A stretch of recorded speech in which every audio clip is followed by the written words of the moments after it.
আলহামদুলিল্লাহ, যাবতীয় তারিফ প্রশংসা গুণগান সেই মহান আল্লাহ রাব্বুল আলামিনের জন্য, যে মহান মালিকের অশেষ মেহেরবানিতে অশেষ কৃপায় আমরা পবিত্র জুমার দিনে খুতবায় উপস্থিত হতে পেরেছি। আল্লাহ তাআলা ভালোবেসে মহব্বত করে এই তৌফিক আমাদেরকে দান করেছেন, বিধায় আমরা আসতে পেরেছি। এর জন্য সকলে মহান রবের দরবারে লাখ কোটি শুকরিয়া জ্ঞাপন করছি, অন্তর্জাল করে বলি আলহামদুলিল্লাহ। দরুদ ও সালাম বর্ষিত হোক আমাদের প্রাণপ্রিয় নবী, দুই জাহানের নবী, সাইয়্যিদুল মুরসালিন, খাতামুন নবিয়্যিন, মুহাম্মদুর রাসূলুল্লাহ সাল্লাল্লাহু আলাইহি ওয়াসাল্লামের প্রতি। প্রিয় মুসল্লিগণ, বিগত কয়েক সপ্তাহ যাবত আলোচনা করছিলাম যে সমস্ত মানুষদের ইবাদত বন্দেগী আল্লাহর দরবারে কবুল হয় না। আজকের পর্বে আমরা আলোচনা শুনবো যারা গণক বা জ্যোতিষী বা কবিরাজের কাছে যায়, তাদের ভাগ্য গণনা করে নেয়, অসুখ বিসুখ আছে কিনা, কেউ জাদুবান টোনা করলো কিনা, কবিরাজ তার উপরে গণনা চালায়া কিছু তথ্য দিয়ে দেয়। এই কথা বিশ্বাস করে সে বাসায় ফিরে আসে। তার ইবাদতের অবস্থা কি, আজকে আলোচনা হবে ইনশাআল্লাহ।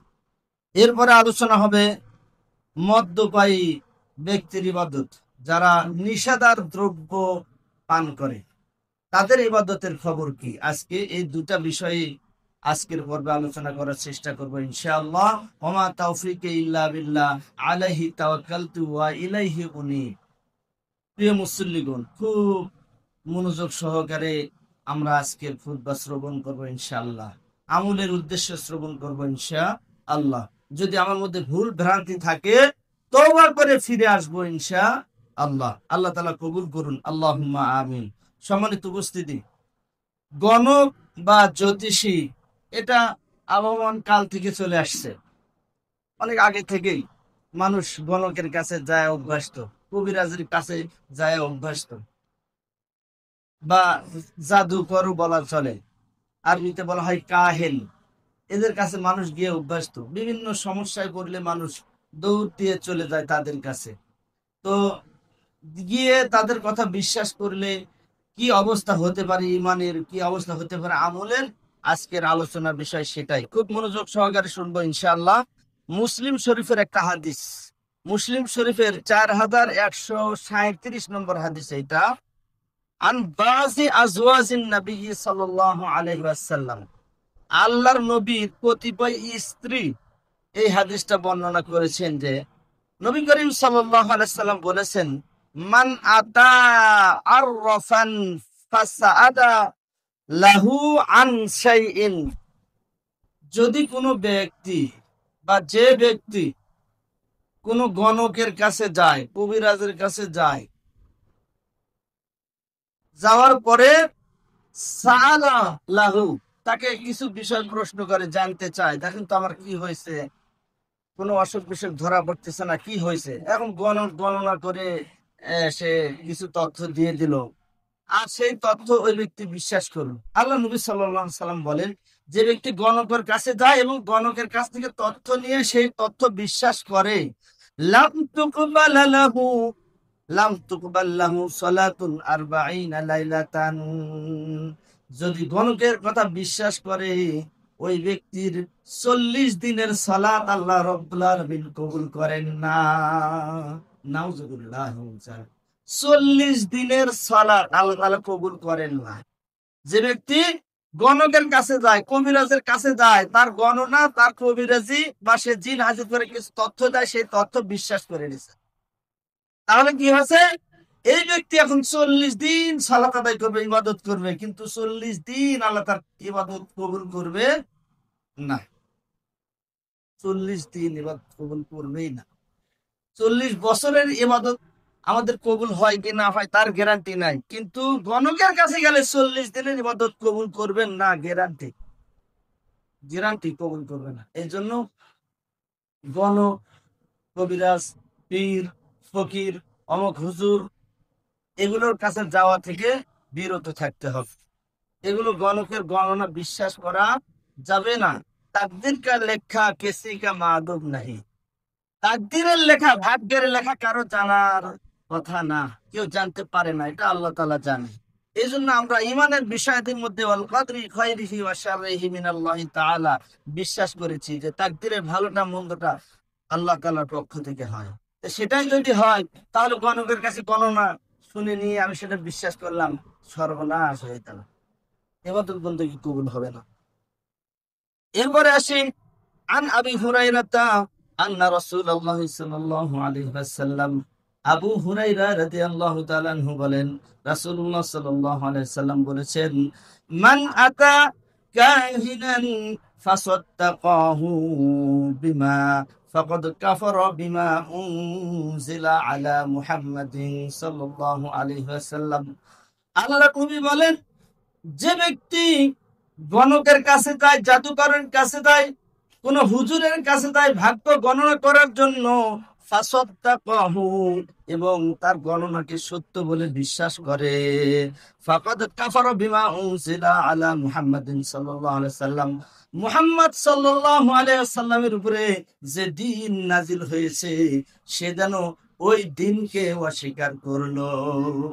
যে ব্যক্তি গণকের গণনা বিশ্বাস করলো, মুহাম্মদ সাল্লাল্লাহু আলাইহি সাল্লাম যা নিয়ে পৃথিবীতে আসছে সেগুলো সব সে অবিশ্বাস করলো, সব কিছুকে সে অবিশ্বাস করলো, ছেড়ে দিল। কি কথা, কি কথা! আজকে যারা বিশেষ করে এই জিনিসগুলো, যারা শিক্ষা দীক্ষা কম, এই মানুষগুলো দেখবেন কবিরাজের কাছে গিয়ে যা বলে তাই বিশ্বাস করে। কবিরাজও খামোখা বলে দেয় যে তোমার শাশুড়ি তোমার সংসারটা টিকাতে চায় না, সেজন্য জাদু করে থুয়ে দিছে, তোমার সংসারটা ভেঙে দেওয়ার জন্য জাদু করছে। সে বিশ্বাস করে শাশুড়ির সাথে আর কথা বলে না, শাশুড়িকে আর ভাত দিতে চায় না, শ্বশুরকে দেখতে চায় না। এই যে বানোয়াট উদ্ভট কথা বলে সম্পর্ক নষ্ট করেছে কবিরাজ, এই কবিরাজ এই গণকের কথা বিশ্বাস করা একজন মুসলমানের কাজ হতে পারে না, হতে পারে না। যদি হয় সে মুহাম্মদ সাল্লাল্লাহু আলাইহি সাল্লামের দ্বীনকে, ইসলামকে অস্বীকার করলো। গণকের কথা বিশ্বাস করা ইসলাম অস্বীকার করার শামিল। কাজেই আমরা সাবধান হয়ে যাবো ইনশাআল্লাহ।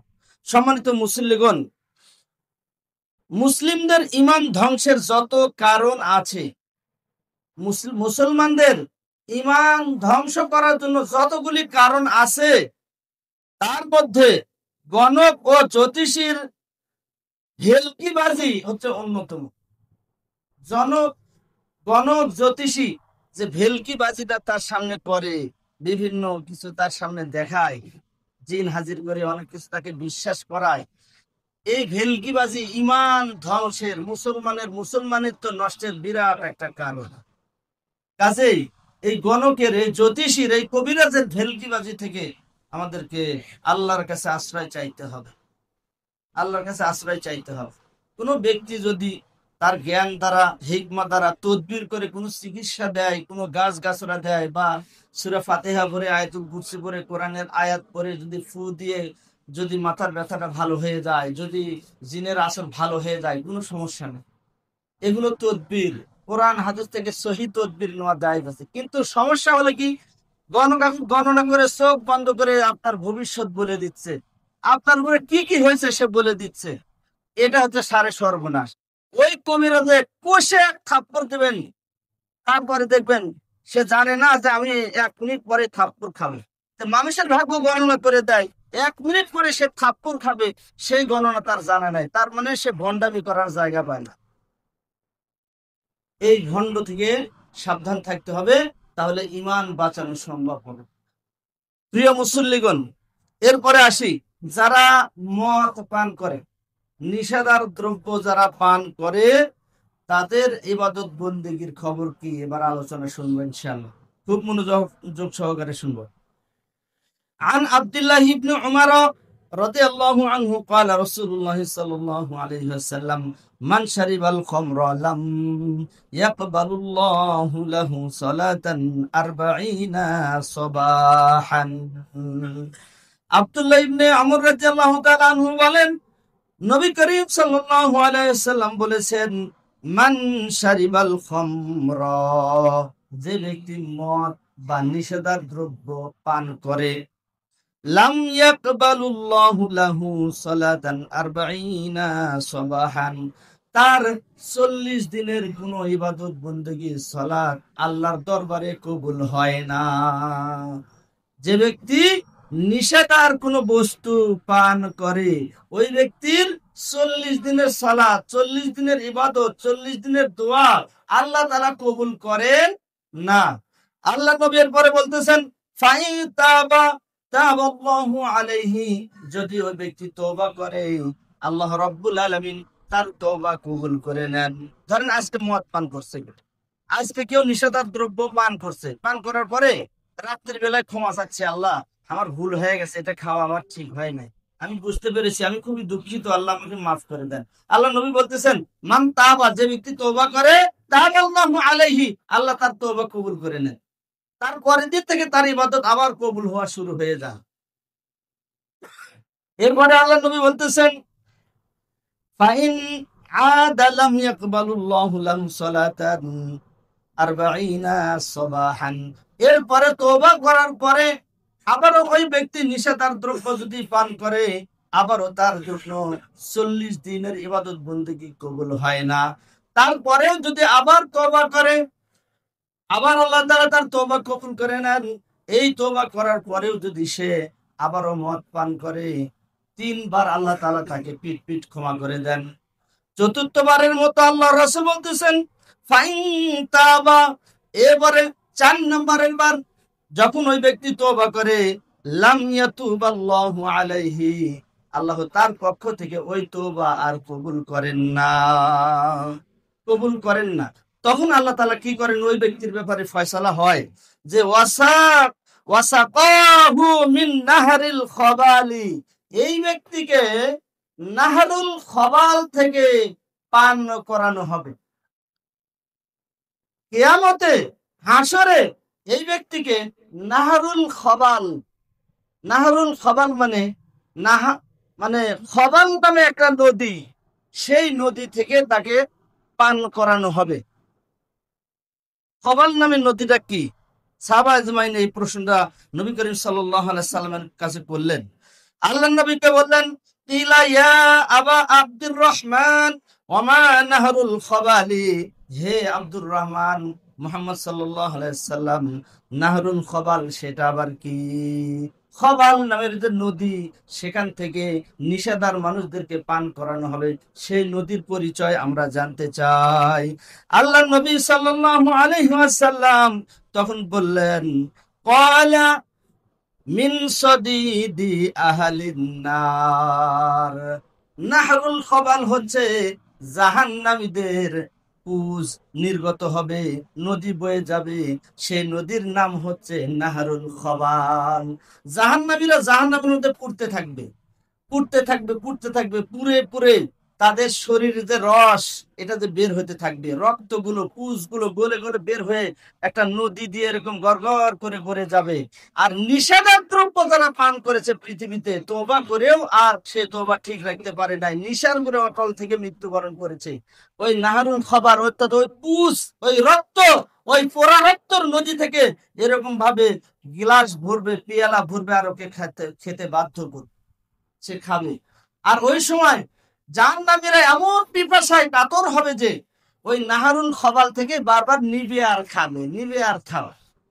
নাউজুবিল্লাহি মিন যালিক। সেই নাহরুল খবাল পুজের নদী থেকে খেতে হবে। কারা খাবে? যারা নিষেধার দ্রব্য পান করে। এই নিষেধার দ্রব্যের ব্যাখ্যা করতে গিয়ে যদি সঠিক ব্যাখ্যা যদি তুলে ধরা হয়, তাহলে দেখা যাচ্ছে অনেকেরই মন খারাপ। নিষেধার দ্রব্য বলতে শুধু মদ না, আলাপাতা, জর্দা, বিড়ি, সিগারেট, তামাক, গুল, আরো ধরেন ইয়াবা ট্যাবলেট, ও যে ড্যান্ডি আটা, এরপরে আরো হিরোইন পাউডার যেটা আছে, আরো ফেন্সিডেল, আর কি কি যেন নাম আছে, এগুলো সব খমরের অন্তর্ভুক্ত। পৃথিবীর শ্রেষ্ঠ মুহাদ্দিস যারা আছে, তারা খমর বলতে আলাপাতা, জর্দা, গুল, তামাক, বিড়ি, সিগারেট যা কিছু সবকে ধরছে। অনেকেই বলে যে না, জর্দা তো সামান্য করে পানির সাথে খাই, কিছু তো হয় না। ঠিক আছে, কিছু তো হয় না, তাহলে এটা তো মাকরু, ফতুয়া দিছে যে মাকরু। জর্দা একজনকে 1 পোয়া একবারে খাওয়ায় দেন, 100 গ্রাম একবারে খাওয়ায় দেন, দেখেন সে পাগল হয় কিনা। যদি পাগল হয় তাহলে জর্দা 1 কোনা খাওয়া হারাম, 1 কোনা খাওয়া হারাম। যার বেশি খেলে মানুষ মাতাল হয়, তার 1 কোনা খাওয়াও হারাম। তো এগুলো নিষেধার দ্রব্য বলতে যা যা বুঝায় এগুলো ত্যাগ করতে হবে। যদি কেউ এগুলো ধরে রাখে 40 দিনের ইবাদত বন্দেগী আল্লাহ তাআলা কবুল করেন না। নাহারুল খবাল থেকে তাদেরকে পান করানো হবে। এত ভয়াবহ কথা আর কি হতে পারে? এই দুনিয়ার সামান্য একটি মনের চাহিদা পুরাতে গিয়ে যদি আমাকে এত বড় শাস্তির সম্মুখীন হতে হয়, কি দরকার ভাই? কি দরকার? আমরা একটু ছেড়ে দেওয়ার চেষ্টা করি, আল্লাহর প্রেমে ডুব দিয়ে আমরা একটু ছেড়ে দিই, যেহেতু আল্লাহ মানা করছেন, আচ্ছা খাইলাম না, দেখি কি হয়, খাবো না, ছেড়ে দিলাম। আল্লাহর প্রেমে পাগল হয়ে ছেড়ে দিলাম। আল্লাহকে ভালোবাসলে সবকিছু ছেড়ে দেওয়া সম্ভব। আর আমি সামান্য আলাপাতা, যোদ্ধা, গুল এগুলো ছাড়তে পারবো না? সম্ভব কিন্তু ভাই, ছেড়ে দেবো ইনশাআল্লাহ। আমার জানা মতো আমি দেখেছি অনেক বড় বড় নেশাখোর ভালো হয়ে গেছে, আল্লাহওয়ালা হয়ে গেছে, এরকমও কিন্তু আছে। এটা সম্ভব, এটা ভারী কিছু আমরা মনে করব না ইনশাআল্লাহ। এরপরে আসি, আন আব্দুল্লাহ ইবনে আমর ইবনে আসিন قال قال رسول الله صلى الله عليه وسلم। আব্দুল্লাহ ইবনে আমর ইবনে আস রাদিয়াল্লাহু তাআলা আনহু বলেন, রাসূলুল্লাহ সাল্লাল্লাহু আলাইহি ওয়াসাল্লাম বলেছেন, আল খুমরু উম্মুল খাবাইসি ফামান শারিবাহা লাম তুকবাল মিনহু সালাতাহু 40 ইয়াওমান। আল্লাহর নবী সাল্লাল্লাহু আলাইহি ওয়াসাল্লাম বলেন, নিষেধার দ্রব্য হলো খবিসের মা, অর্থাৎ যত নাপাকি আছে, যত প্রকার নাপাকি আছে, যত প্রকার নোংরা জিনিস আছে, তার মধ্যে সবচেয়ে বেশি নোংরা যে জিনিস সেটা হচ্ছে নিষেধার দ্রব্য। অর্থাৎ নিষেধার দ্রব্যর চাইতে নোংরা জিনিস আর নাই। যার ফলে বলা হয়েছে যে নিষেধার দ্রব্য এটা হচ্ছে সকল নাপাকির মা, সকল নাপাকি, সকল অপবিত্র জিনিসের মা যে জিনিসটা, সেটা হচ্ছে নিষেধার দ্রব্য, যেটাকে আরবিতে বলা হয়েছে খমর। আল্লাহ নবী সাল্লাল্লাহু আলাইহি ওয়াসাল্লাম বলতেন, ফামান শারিবাহা, যে ব্যক্তি এই নিষেধার দ্রব্য পান করবে, লাম তুকবাল মিনহু সালাতাহু 40 ইয়াওমান, 40 দিনের ইবাদত ওই ব্যক্তির পক্ষ থেকে আল্লাহ রাব্বুল আলামিন কবুল করবেন না। ফাইন মাতা ওয়া হিয়া ফি বাতনিহি, যতক্ষণ পর্যন্ত না তার পেট থেকে ওই নিষেধার দ্রব্য যতক্ষণ পর্যন্ত না অপসারণ করা হয়, বের হয়ে যায়, ততক্ষণ পর্যন্ত তার কোনো ইবাদত বন্দেগী আল্লাহ রাব্বুল আলামিনের দরবারে কবুল হবে না। মাতা মাইতাতান জাহিলিয়াতান, ওই ব্যক্তি যদি পেটের মধ্যে সেই নিষেধার দ্রব্য নিয়েই মারা যায়, নিশা করছে, সেই নিষেধা পেটের মধ্যে আছেই, শিরা উপশিরাতে আছেই, রক্তের মধ্যে আছেই, এমত অবস্থায় এই ব্যক্তির যদি মৃত্যু হয়ে যায়, মাইতাতান জাহিলিয়াতান, আল্লাহ নবী বলতেছেন জাহেলিয়াতের অবস্থায় ওই ব্যক্তির মৃত্যু হয়ে গেল, জাহেলিয়াতের উপরে ওই ব্যক্তি মৃত্যুবরণ করবে। এত ভয়াবহ কথা আল্লাহ নবী বলেছেন। এরপরেও কি আমরা নিষেধার দ্রব্য ধরে রাখবো? না, ইনশাআল্লাহ ছেড়ে দেবো। আল্লাহ তাআলা তৌফিক দান করুন, আল্লাহুম্মা আমিন। এরপরে আসি, আল্লাহ নবী সাল্লাল্লাহু আলাইহি ওয়াসাল্লাম আরো বলেন, মান শারিবাল খামরা ফালাম ইয়ানতাশি লাম তুকবাল লাহু সালাতুন মা দামা ফি জাওফিহি আও উরুকিহি মিনহা শাইউন। আল্লাহ নবী সাল্লাল্লাহু আলাইহি ওয়াসাল্লাম বলেন, যে ব্যক্তি নিষেধার দ্রব্য পান করে কিন্তু মাতাল হয় না, অনেকেরই এটা কিন্তু আছে যে এটা তো মাকরু, তার কারণ পান করলে তো মাতাল হয় না, তার মানে মাকরু, সমস্যা নাই, মাতাল হওয়া ঠিক না, কিন্তু মাতাল যদি না হয় তাহলে জায়েজ আছে, এরকম একটা ফতুয়া কিন্তু আছে, সস্তা ফতুয়া।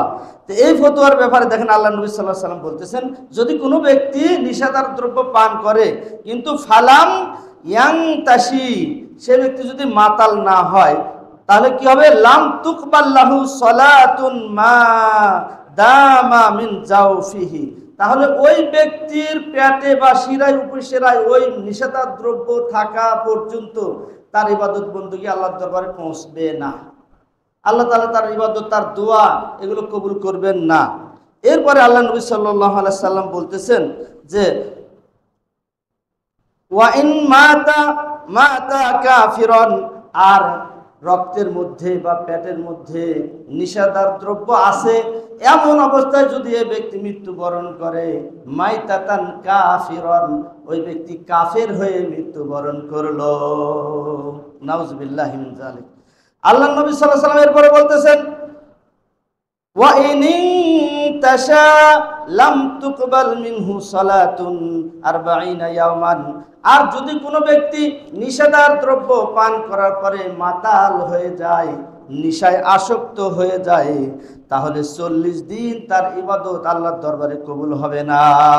ওয়া ইন মাতা ফিহা মাতান কাফিরান, আর এই নিশা 40 দিন পার হওয়ার আগে যদি এই ব্যক্তি মারা যায়, তাহলে কাফের অবস্থায় এই ব্যক্তির মৃত্যু হয়ে যায়, এই ব্যক্তির মরণ কাফের অবস্থাতে হয়ে যায়। তাহলে এই নিশা, এটা বড় কত ভয়ঙ্কর ব্যাপার।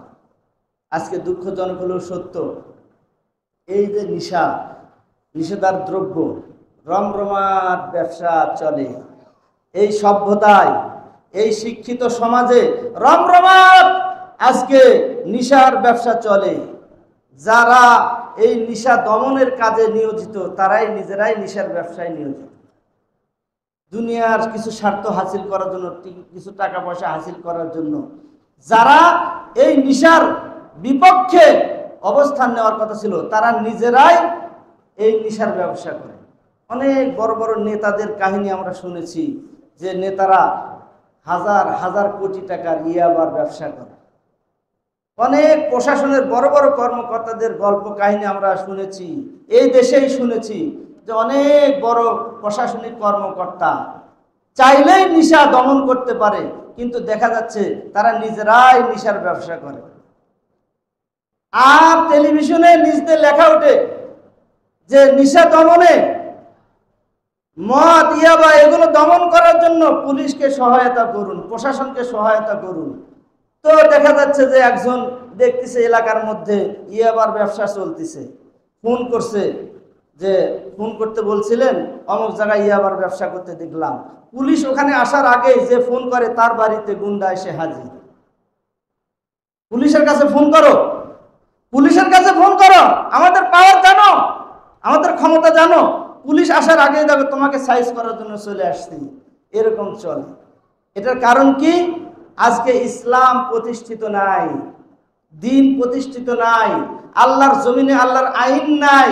এই জন্য এই বেআইনিগুলো চলতেই থাকে, চলবেই চলবে, যতদিন পর্যন্ত আল্লাহর আইন প্রতিষ্ঠিত না হবে চলতেই থাকবে, কোনো কিছুতে দমন করা সম্ভব হবে না। এজন্য আসুন আমরা নিষেধাজ্ঞ দ্রব্যকে না বলি, হালাল আল্লাহ তাআলা যা করেছেন সেটাকে আমরা হ্যাঁ বলি। যে কোনো নিশা বা এই নিশার সাথে যারা জড়িত আছে তাদেরকে আমরা মাইনাস করে চলবো ইনশাআল্লাহ। আমরা সর্বাত্মকভাবে এই নিশার বিরুদ্ধে, এই নিশা আমরা চাই না, সর্বোচ্চ ভূমিকা পালন করতে চাই যাতে আমাদের এলাকার মধ্যে নিশা না ঢুকে। এই গাঁজা, এই ইয়াবা এগুলো যেন এলাকার মধ্যে না ঢুকে। যখন এগুলো ঢুকবে আপনার সন্তানটাই নষ্ট হয়ে যাচ্ছে, ভাতিজাটা নষ্ট হয়ে যাচ্ছে, ভাইটা নষ্ট হয়ে যাচ্ছে, হাজার হাজার টাকা খরচ করে নিরাময় কেন্দ্রে দিয়েও লাভ হচ্ছে না ভাই। এজন্য নিশা থেকে সাবধান, নিশা থেকে সাবধান। আল্লাহ হারাম করেছেন, এমনি এমনি আল্লাহ হারাম করে নাই। আমরা সাবধান হবো ইনশাআল্লাহ। আল্লাহ তাআলা আমাদের তৌফিক দান করেন, আল্লাহুম্মা আমিন। পরিশেষে বলবো, এই নিষেধাজ্ঞ দ্রব্য যারা সেবন করবে আল্লাহ তাআলা তাদের ইবাদত বন্দেগী, দোয়া, তাসবিহ, তাহলিল, উসুর, কুরবানি, যাকাত, ফিতরা কোনো কিছুই কবুল করবেন না। আমরা কম বেশি সবাই আল্লাহর ইবাদত করি, আল্লাহকে সিজদা করি, আল্লাহকে মানি। আমাদের এই মানা, এই ইবাদত, এই দোয়া যেন আল্লাহ কবুল করেন। এই জন্য নিশা থেকে আমরা দূরে থাকবো ইনশাআল্লাহ। আল্লাহ তাআলা আমাদের তৌফিক দান করুন, আল্লাহুম্মা আমিন। আল্লাহ তাআলা আমাদের তৌফিক দান করুন, আল্লাহুম্মা আমিন। ওয়া আখিরু দাওয়ানা আনিল হামদুলিল্লাহি রাব্বিল আলামিন। আসসালামু আলাইকুম ওয়া রাহমাতুল্লাহি ওয়া বারাকাতুহু।